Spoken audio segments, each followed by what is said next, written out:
Hello, everyone. Thank you for joining us on another episode of Ghost Stories with Anjelah. Apologies to everybody who's joining live via our live stream situation that we have going on. And my light just went out. We've been having some technical difficulties, you guys. That's why we started a bit late today. Technical diff. Sorry about that. So we're just going to jump right in before any more technical difficulties happen.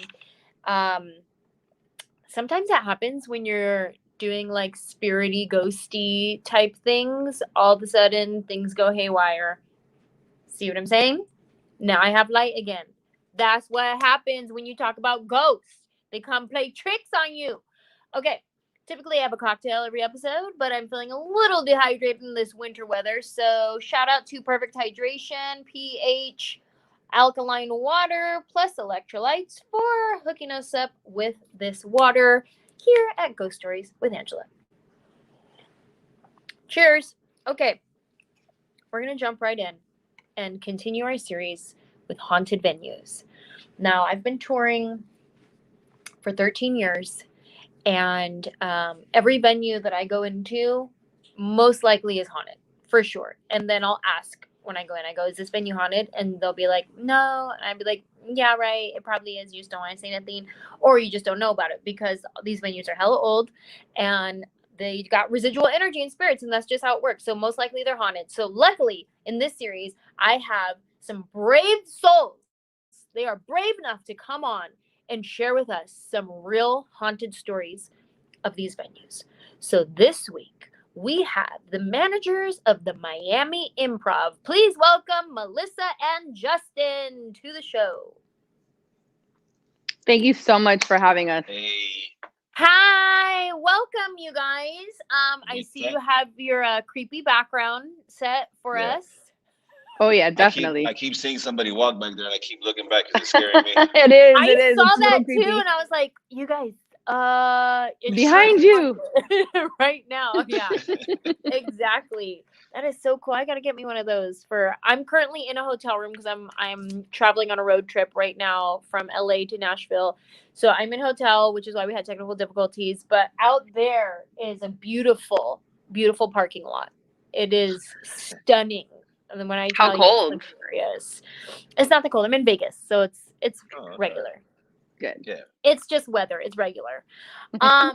Let's jump right in. So we have a few stories that you guys are going to share, and I'm very excited about this. So let's jump right into the first story. Tell us everything. So this one actually comes from me. I've been with the company just about 14 years, heading in March. Wow! And congrats. Thank you so much. I've worked at all of the venues. So I've worked at the old Miami Improv. I worked in Fort Lauderdale on the Seminole grounds. I've worked in West Palm Beach and Arizona even. So the old Miami Improv was the oldest of them all. That was kind of like the original one that kind of brought all of my bosses together to make it into this and what it is now. Let's talk about that old one for a second. Where was it at? Coconut Grove? This was in Coconut Grove. Which Coconut Grove just looks haunted. Just it's into the neighborhood terrifying already. And you're like, is everybody dead? What's happening? Yeah. Yes. Absolutely. If you make it out alive. Yeah, for more than one reason. Yeah, definitely. Continue. So I started when I was really young. I've always been a little scared of the dark, so to speak, because of, being in Miami is such a spiritual environment that I've heard and I've seen so many things just even growing up. So I've always had that look behind you, be careful kind of thing. So when I worked in the box office, it was when we were still doing heavy press, and we would open at 7:30 in the morning. So I would be there all by myself in this big old building. Sometimes it would even be just breaking dawn when I would get in, depending on how early the interview was. So I would run right into the box office, sometimes even forgetting to clock in, and just lock myself in there until someone else came, just because that building just had that vibe where you just felt like someone was always with you. So you just wanted to kind of be in a small area by yourself with the door in front of you, not behind you. So just you would to set the stage. You would forego clocking in just so you could get into the room. So what you're trying to tell me, the Improv owes you hella money because their venue is always adjusted. Yeah, it was always adjusted. But yeah, just such a scary room. So, you know, we've always heard stories, even before I got there, that things had happened. People would hear noises. Even guests, like walking to the bathroom, would feel a little sketched out just because it just had that energy to it. So we had this.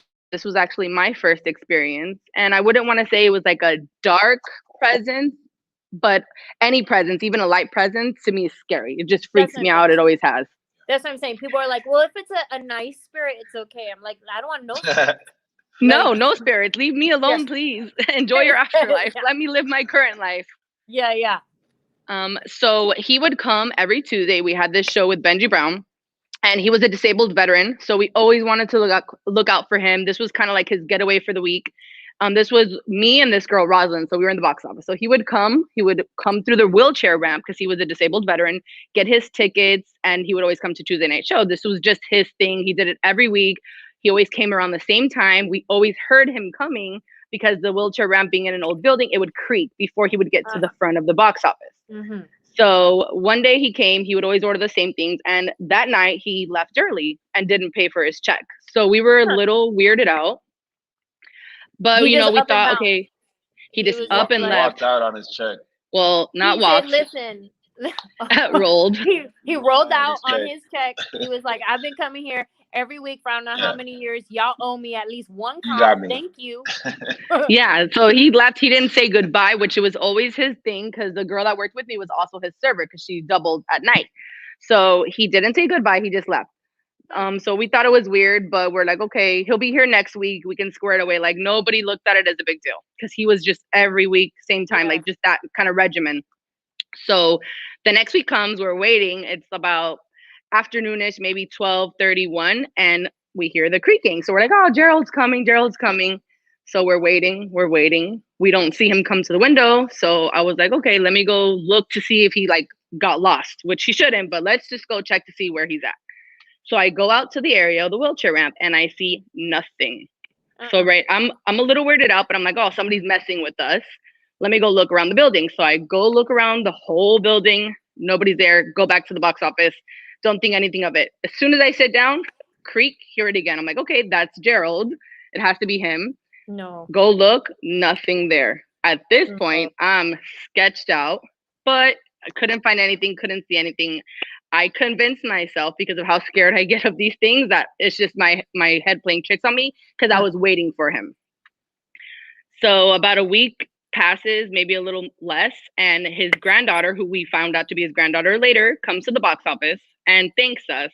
Before we even know what she's talking about, she just comes up to the window and she's like, I just really want to thank you guys. You made him a happy person. He loved coming here. He told me all about you and Rosalind. And I just want you guys to know that he passed away recently. And we're like, you know, we were taken back by it. Yeah. Although he was disabled, you know, he seemed in good shape. He spoke well. It wasn't like you thought anything was going to happen anytime soon. Yeah, he was healthy. Yes. So we asked her like, oh, when did this happen? It happened that night that he left on his check. So he must have been feeling something to where she said that they found him in his home in the wheelchair from leaving the Improv, same clothing, because he would always send his grandchildren a picture of him. Like, I'm going out. That's why they all knew about us. Oh. So he left. I guess he felt something and didn't want anything to happen there. He lived real close by, left, and passed on.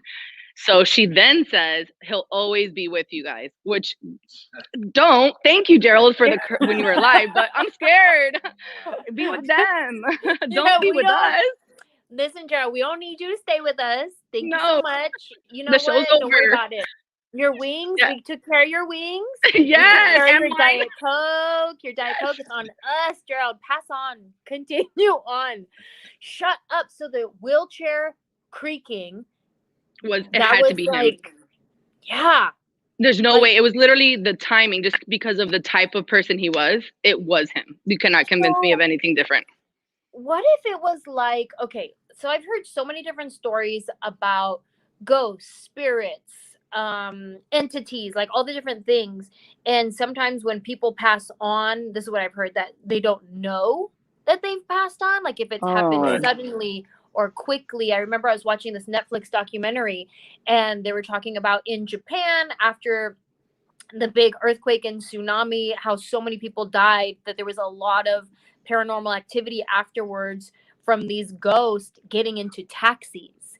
And a lot of taxi drivers were reporting that there was ghost incidences. Like people would get in the car, in the taxi, and say, "Can you take me to my house?" And they drive them there. When they get there, there's nobody in the back seat. Like they're gone. Wow.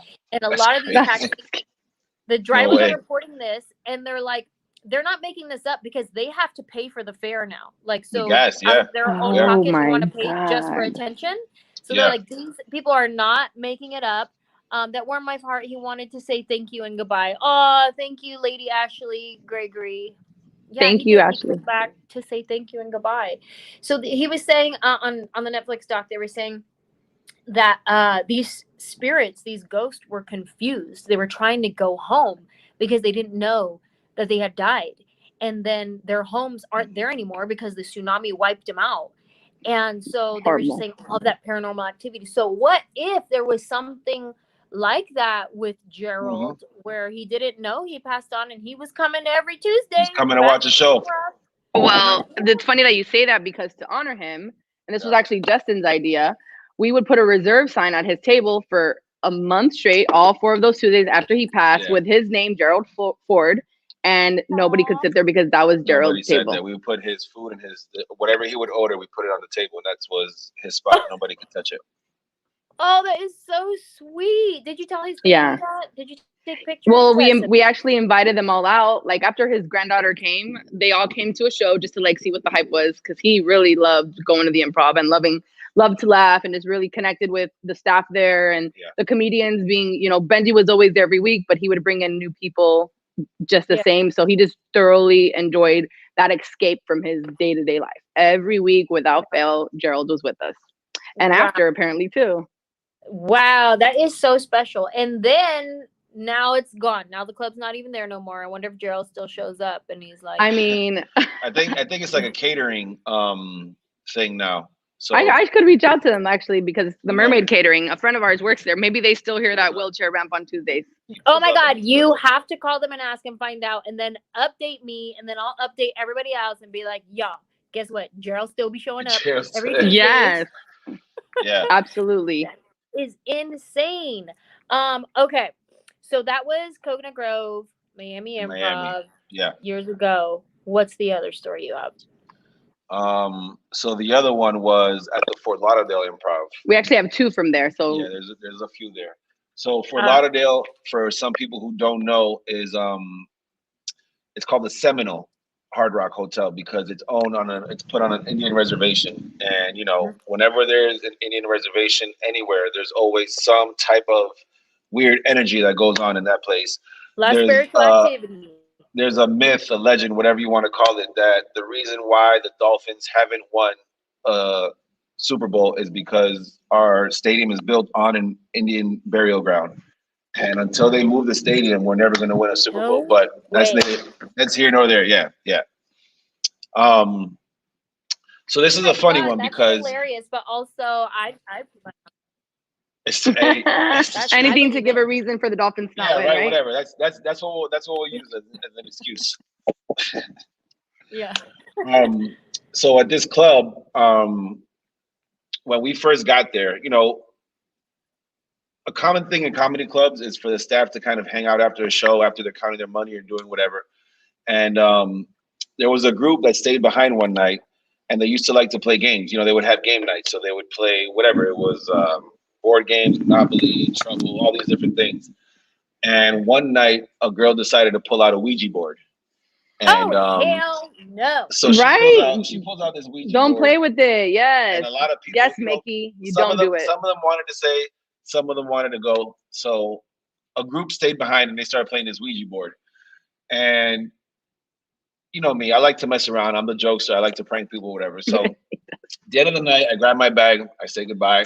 I'm walking out. And as I'm walking out the back, so the Fort Lauderdale Improv was kind of like a circle. So there was doors at every spot that you can think of. Yeah. So as I'm walking out to my car, the main door where the girls were playing their game at was right by my car. So I thought it would be funny to walk up to them and like bang on the door. And I could hear the screams from the inside, like, ah. And I was like, you know, funny. I go home. the next day I come back and everybody who stayed behind just had this weird like look on their face, like they they didn't sleep. It was just a like weird defeated. Night. Yeah, like it was weird. So they're sitting around during shift meeting talking about last night we were playing the Ouija board, and I'm waiting to hear the story so I could tell them like, oh, it was me. I'm the one who knocked on the door that time when you heard it.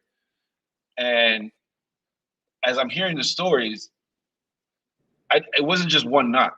The knocks kept happening throughout the night and from different areas in the showroom. So where I would say there's different I got doors, chills. there would be a knock over here, there would be a knock over there, there would be knocks on different areas throughout the whole night. And I left. I did it one time. I only did it once and I left. So whatever they experienced that night was just something that was different. And like I said, I wasn't there to actually witness it, but from the stories that they were telling and the way the look on their faces were, it was just one of those that it was like, are you guys all right? Oh, that scared me. That I know. I was like, wait, that's that scared me right now. I was like, wait, that's a new ghost.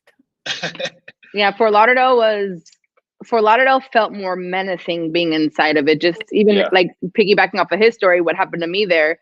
So we worked together. We've always worked together and we closed together. But when he has press, like, and Fridays, Saturdays, you're up at 5 a.m. So I would always close alone on Thursday nights. We had 2 shows. So it was a very late night. Like our second show didn't start till about 10:30 p.m. So I'm talking about 3 o'clock, 3:30 in the morning. The 3:30 in the morning witching hour, which is very much so linked to that paranormal activity. So if you're already in an area where the activity is heightened and you're at the witching hour, hell no. It's like double time. You can't even talk about it. So we would, again, just sit in the office. This was the manager's office, and she helped me close since Justin would leave, just so I had someone there. Honestly, I'll admit it now. I had her help me close because I was genuinely scared to be alone in that building. And that's 1,000% just the facts of what it is. I was scared to be alone in that building. I would do the same thing. I'd be like, listen, girl, I'm going to be counting these dollars, and I'm going to need you to just count them right after me. Just to make sure. Yeah, like we would...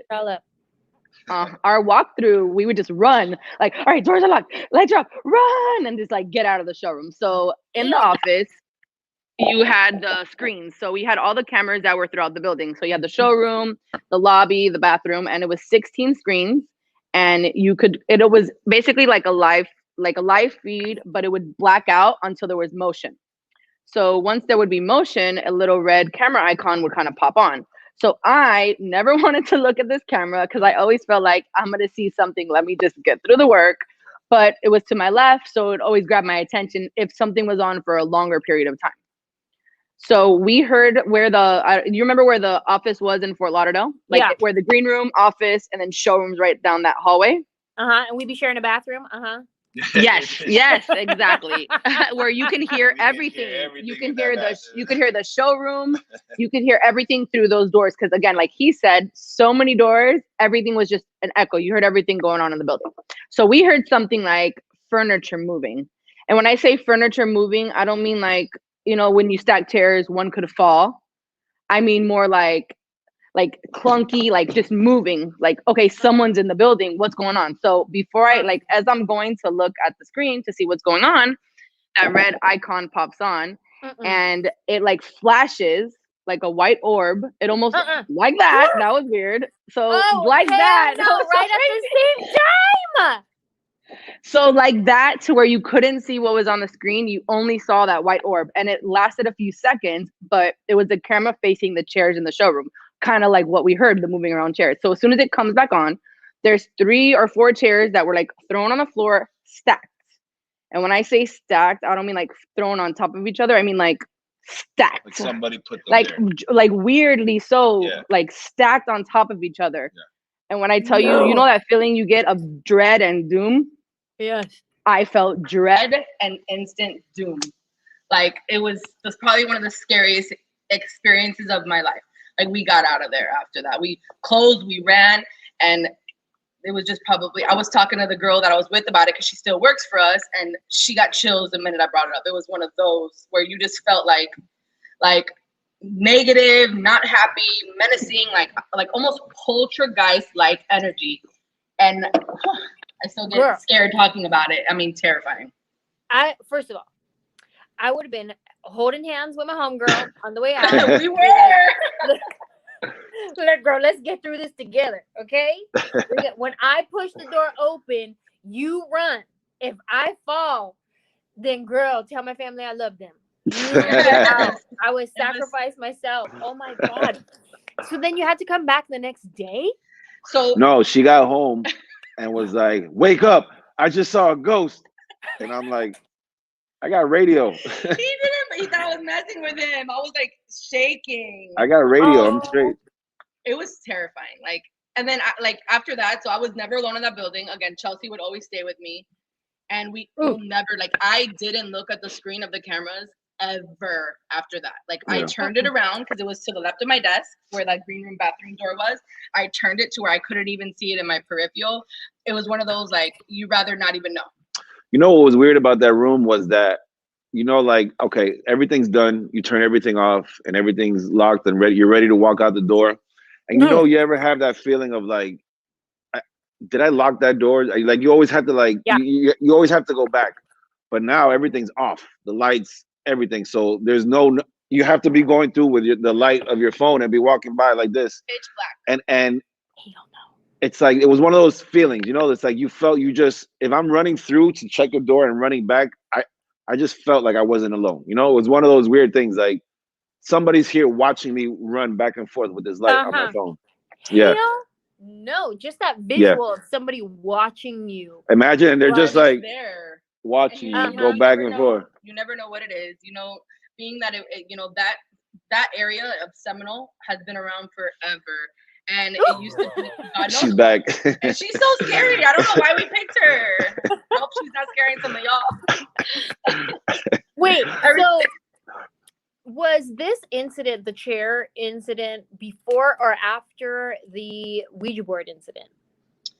I want to say after. Yeah, it was after. He did that Ouija board incident when I was working in West Palm Beach. It was as soon as I got there. You know, it was like when Miami closed that we went to Fort Lauderdale. I went to West Palm Beach. Fort Lauderdale. Yeah, she wasn't there for the Ouija board. Definitely after. And who knows what we opened up that day and what they invited into the room. Yeah. Mm-hmm. So we talked to David Williams, San Jose Improv manager, last episode, and he kind of had a similar thing where he was talking about locking up and having that feeling of, did I lock that last door? Or his alarm system would show him that one of the doors wasn't locked all the way or whatever it was, and having to go all the way back and just like running to get it like if you're being chased, it's a scary feeling. I'm grown and I'm running to that showroom like a little kid trying to make sure I get back. And I'm like cheering him on. You go, babe, get that door. I'll be over here if you need me. You run yelling noises like la la la la la. I'm bigger than you. I'll take everybody out. I'm not scared. Who wants it? You're scared. Yeah. I will fight you, ghost. What are you waiting for, huh? Jess says, my son said he felt something cold at my dad's house. He passed away in that house. I think it's my dad. That happened to me. I grew up in a house that happened to me, and it was a cold every night. This story. There was where I grew up. All right, so you know Miami, like she was saying before, a big thing down here is like Santeria, and a lot of people practice that religion and stuff like that. So I'm talking about, you wake up in the morning and you're leaving your house, and at the 4-way stop sign, there's, I mean, I know this is a little graphic, but there's like chicken cut up. So the head is over here, the body's over here, and then the other stuff is over here. It's crazy. I woke up one morning and there was a cow tongue nailed to the tree. No. In the front yard. Yeah. And yeah, like meant for like what? Is it like silencing or protecting? I don't know. But we were in the heart of it. In our first tongue. apartment, we were in the heart of Little Havana. So this was rampant. Little Havana, yeah. 8th Street. Listen, if that was a Mexican family, they would just take it off the nail, throw that in a taco. Put a little sazon on it, you'll be all right. So I grew up in this house where I used to live with my dad, and then we didn't know about this until I want to say a year or two that we've already been living in the house, that the neighbors told us the story. And they asked us, I remember one day we're outside cutting the grass, and the neighbors asked us if we had felt any strange activities or anything going on. And so rewind a little bit. So from the start, whenever I would get there, I would sleep in this, my bedroom. I would wake up in the morning and the sheets would be thrown off of the onto the floor. I would have some of my trophies turned backwards. I How remember old the are you at dog, this point? How old are you? 6, 7, something like that, maybe around that Okay, time. so you're young. You're young, and you Young, got very young. trophies. So you've been athletic since you was a baby. Okay, Oh, that's what you're trying to you tell know us. it. You know it all day, every day. Ben had trophies. I was 6 Oh, months old. My trophies were on my shelf. Continue. yeah, He was born with I a came with out. a I came trophy out like with a this. trophy, holding on to the trophy. Number one birth that day. The fastest birth in South Miami Hospital in 1987. So, what else? The dogs. I remember the dogs. You would wake up in the middle of the night and the dogs would be barking. And when you go to the living room, they're just barking at the corner of the wall at nothing.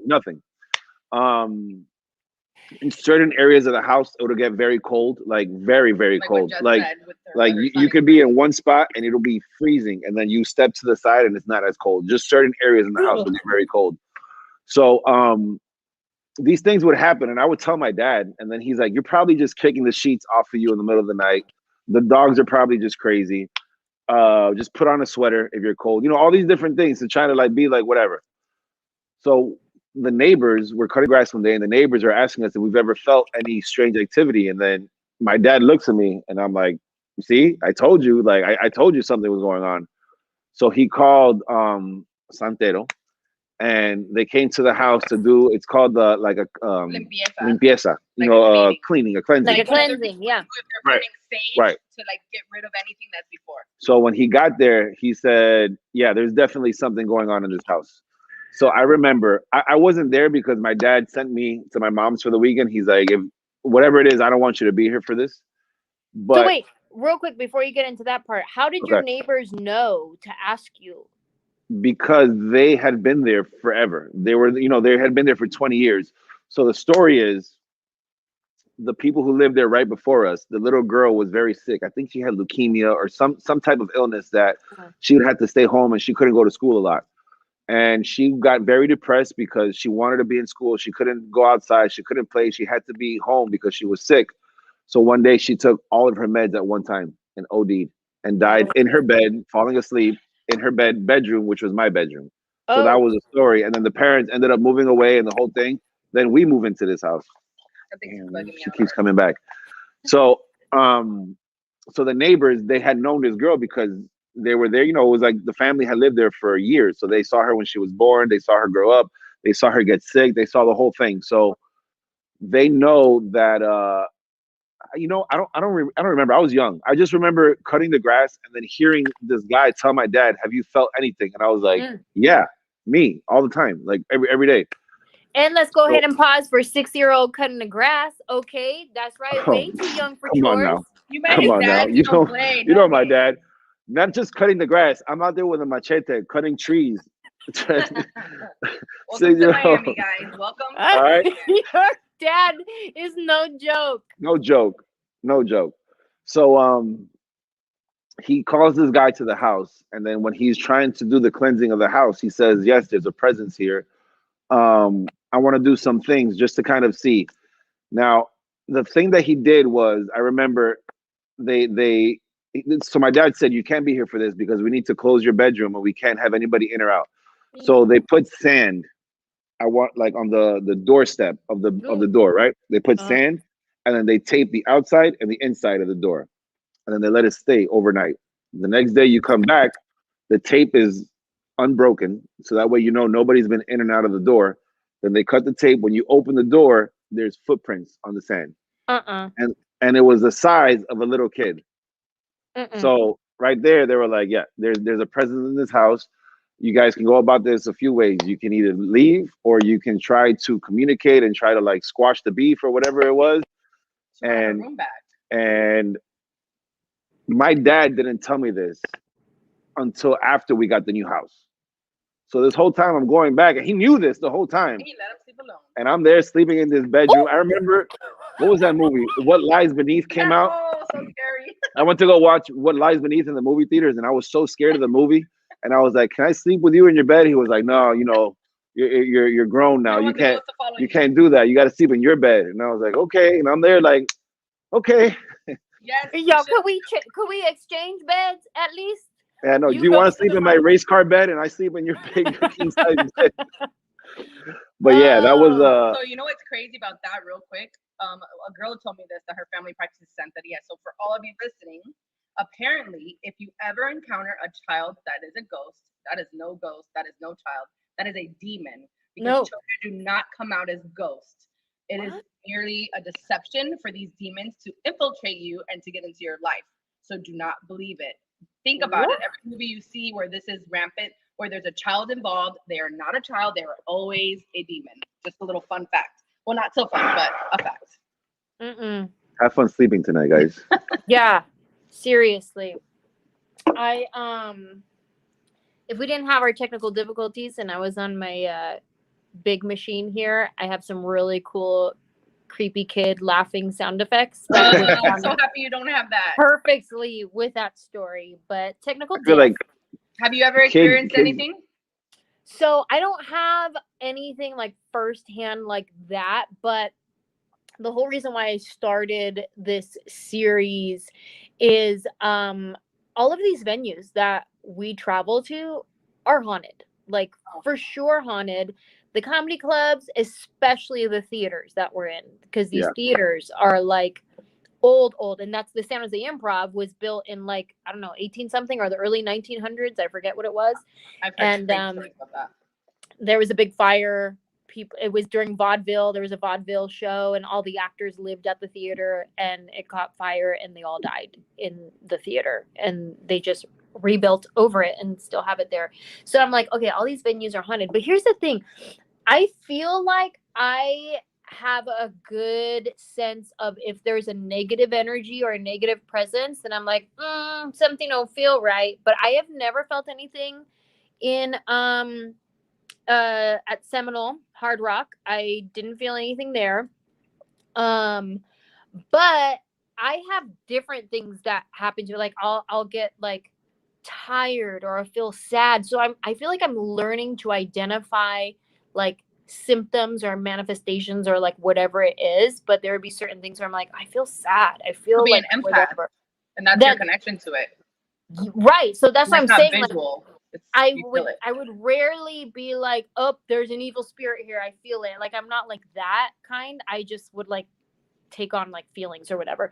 But anyway, so my most crazy spiritual encounter incident was at a venue in Cleveland. And that was my scariest one. And I've told it on this show before, but basically the whole night was full of weird, crazy things happening from the time we walk up to the side door, the stage door, and the stage manager is there welcoming us, and we're like, "Hey, good to be here." First words out of my mouth, "Is the place haunted?" Always. It's always my first question. And he's like, "That's what they say." And he's like telling me, like, just like welcoming me. All of a sudden, the door starts closing, right? And then we're like looking, like, that's weird because there was maybe a little breeze. Like a little breeze, like just like my bang would like go like that, but it wasn't like hurricane winds or anything like that. It's just like a little breeze, or like that breeze would not have closed this door. Then I look, what is holding the door propped open is a metal cylinder block. There is no way that door could have closed. Anyways, that's how we were welcomed. As soon as I'm like, is this place haunted? It's all cylinder block move. The whole night was crazy full of things. My dog was scared of something. We were getting a tour of the venue because he was showing me like all the creepy place. It was an old Mason building. Oh my God, that's terrifying. And so he was giving me a tour of everything, and we got to this one hallway, and my dog would not walk past it. For real, dogs like, know, man. Dogs know. Have that sense, they see. They know. I have that video. I will send it to Ryan, see if he can upload it here, and maybe we could share it. But I would have to find it, so that might take me a second. Anyways, that is insane. So Seminole haunted, Coconut Grove haunted. How about this new club? Any action there, or is it too brand new? It's funny that you say that. Actually, it's brand new. but you always wonder, because this area used to be nothing. Yeah. What was here? And we haven't had any visual anything. I still get that weird feeling when I'm alone in the building. But one thing that has happened, and it's been like very frequent, is these glasses right here will shatter in people's hands. And I mean, out of nowhere. I thought the servers were messing with us. Like, you guys are breaking glassware. Just, it's okay. Accidents happen. Don't invent this story of shattering. But I experienced it firsthand, where you're literally holding a 16-ounce tall Libby glass, and it'll shatter into massive amounts of pieces. And this happens to a lot of people often. Yeah. So that one thing has us doing a little research. You know, we'll bring Joel and Robbie into it, see if they can find out what this used to be, because it is very odd. This area just used to be nothing back in the day. It just used to be like land, just grassland and a lot of cows and stuff like that. But so who knows? You know, in Miami, we have what is it, the Biltmore? The Biltmore Hotel is, you know, known for being haunted, and Al Capone suite that you can't go to 13th floor and all that stuff. And then the insane asylum on Chrome. Oh yeah, we saw Chrome when we were young. Yeah. So Miami has its treats for sure. Bruh. So creepy. Well, next time I can visit you guys, we'll have to do our own investigation. Yeah, we'll give you a fun tour of some fun spots too. Oh yeah. We've experienced sleep paralysis, where you can call it a sleep demon. I mean, we've seen, heard, and experienced quite a few things. I've had sleep paralysis. Have you experienced it? I had it. A friend of mine, a quick story, because I know tell me. I see the time there. But I fell asleep in my friend's house that her family used to do Santeria. And I turned to the right, and I'm like in the middle of sleep, and I saw a girl standing there, a little girl. And I thought, okay, it's my eyes playing tricks on me. So I turned back around on my back, and I felt something jump on me, which they told me was sleep paralysis. And I couldn't move. I couldn't scream. My eyes were rolling in the back of my head. I felt an intense pressure. I'm kicking and screaming in my head. The only reason that they came into the room was because they heard the sheets and everything thrashing. And they said when they found me that like my eyes were rolling in the back of my head, and that I was like doing that, laying down. Oh no, that feels like sleep paralysis 5.0. To this day, Anjelah, I cannot sleep on my back. I could be super uncomfortable. I could be in pain, and it scares me. I cannot do it. Ooh. I won't do it. Yeah, I feel like it always happens when you're on your back for some reason. I feel like it only happens because you're like welcoming, you're inviting those spirits and those demons to like just welcome, come in. No, that came out wrong, but you know what I mean. There's definitely something with Florida, because I've had sleep paralysis many times, but a scary time that I did have it was in Tampa, actually. And I was sleeping at Manny's family's house. We went to visit. All of a sudden, I got sick out of nowhere. And maybe it was something spiritual happening, but all of a sudden, I got a fever. All of a sudden, I was like, ooh, I don't feel well. And they're like, oh, go lay down in Evali's room. So then I go, and I'm laying down in our niece's room, and I'm laying there, and all of a sudden, like, I have this sleep paralysis start to happen, and I see this like visual of like almost like a cartoon type demon. Like, it didn't look like real, it looked like a cartoon demon, but it was like here, and it came so close to my face. So I was like trying to like wake up, and as the harder I would try, the closer it got to my face. And then when I finally woke up, it's almost like right as the thing was hitting my face is when I like woke up out of it. Like snapped out of it. It's so scary. Yeah. Have you ever researched sleep demons? No. Don't do it. Don't do it if you don't want to be up for 3 days. They say that that sleep paralysis is a scientific way of explaining away demons, but in the church, it is a sleep demon that is trying to possess you. Oh no. I have not heard sleep demon. Google, it's very scary. Go down that rabbit hole. I may have to do that. You guys, I sent Ryan the video. I found the video of my dog in Cleveland. He's trying to upload it because this is a last minute edition that I didn't realize I was going to jump into this story. I should have had my videos ready. So if he can get it up, we'll play that video. Oh, Banzo. Oh my God. He literally just stopped in his tracks. Look at him. He's looking at something. Oh my. He's like backtracking. Oh no, that's not. He's good. looking at you like, That's- don't go over there. Oh my god! Look at him. And he runs around. And when he was here, he ran everywhere. Yeah. He's looking at you like, don't go in there. Like, stop, mom, let's go. Yeah. And look at him. Watch. He's scared. Oh, he's turning around. He doesn't want his back. Look at his tail and everything down. Wow. Uh-huh. Oh, something was there. That's where?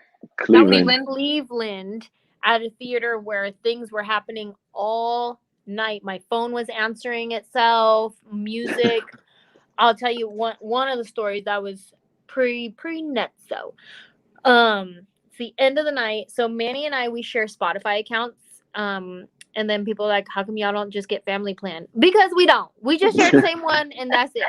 Same music. So we share Spotify account, and sometimes if I'm playing music and then he starts to play it, it'll kick me off, and then we'll go back and forth until one of us calls the other one and is like, are you trying to listen to Spotify? I'm on Spotify right now. Oh, my bad, right? That's our routine.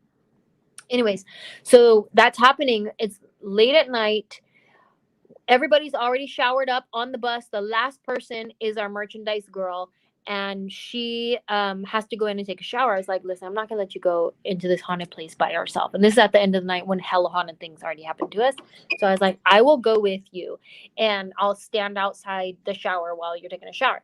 So she's in the shower. I'm playing Spotify music on my phone just so we don't have to listen to creepy noises. So we're listening to, like, I don't know, Frank Sinatra, something, Fly Me to the Moon, something happy, something fun.